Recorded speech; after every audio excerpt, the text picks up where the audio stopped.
Geodeziz haqida olingan videoni tagidagi kommentariyani qarang. Bu yerda hokim va hokim yordamchisi haqida gap ketgan. Hokim bo'lish uchun yoki hokim yordamchisi bo'lish uchun qayerda o'qish kerak? Nimalik o'qish kerak? Qaysi fakultet, qaysi universitet, narxi qancha? Shunaqa hamma savollarga javob bizning kanalimizda topishingiz mumkin. Hokim bo'lish uchun Государственное муниципальное управление fakultetida o'qib 5 yil tugatish kerak. Государственное муниципальное управление любой Россияны гуманитарный университетida bor.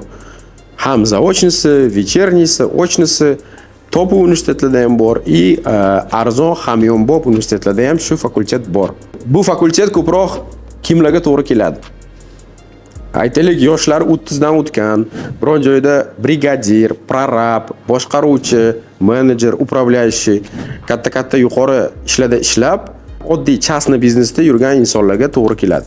Agar siz zaochni kirib yoki вечерний kirib, Государственное муниципальное управление fakultetini diplomini olsangiz, ishlagan joyingizda yana ham yuqoriga ko'tarilishga yoki boshqa davlat ishlariga, katta korporatsiyalarga kirishga imkon topasiz.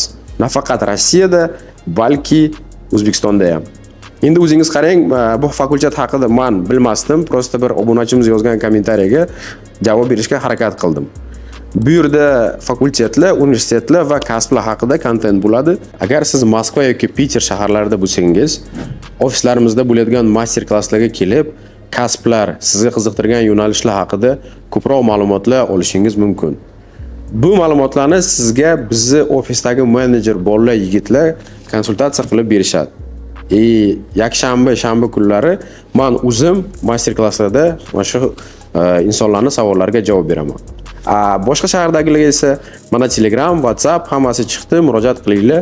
Sizlarga ham maksimal harakat qilamiz tushuntirib berishga. Rahmat.